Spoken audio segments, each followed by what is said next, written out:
আরে মা, আমরা এই মাটি কেন দিচ্ছি? আরে বাবু, বর্ষাতে আমাদের ঝুপড়ি ডুবে যায় না, এখন আর ডুববে না। আজকে ওদেরকে বোঝাচ্ছি।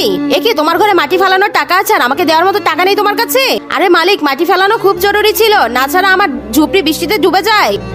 ওইটা তোমার ট্রাক্টর না, চলো ট্রাক্টরটা নিয়ে যাই। যখন টাকা দিবে তখন তোমার ওই ট্রাক্টরটা ফিরিয়ে দিব, তার আগে না। আরে মালিক, এরকম করবেন না মালিক, এরকম করবেন না। আরে মালিক, নিয়ে যায় না, নিয়ে যায় না মালিক, এটাই আমার রুটি রোজগার হয়। চলো, ট্রাক্টর তো নিয়ে এসেছি, এখন আমরা এক সিজন ক্ষেত লাগাবো আর ও টাকা দিলে তারপর ট্রাক্টরটা ফেরত দিব। মা, আমাদের ট্রাক্টরটা আমরা কিভাবে ফিরিয়ে আনবো? কি করব বাবু, চল কিছু করি। উপরওয়ালা আমাদের সাহায্য করুন।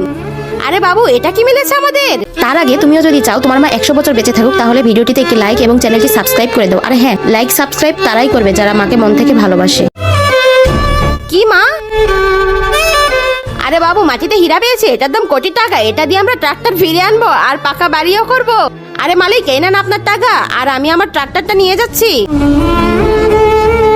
আরে এত জলদিও লটারি পেলো কিভাবে?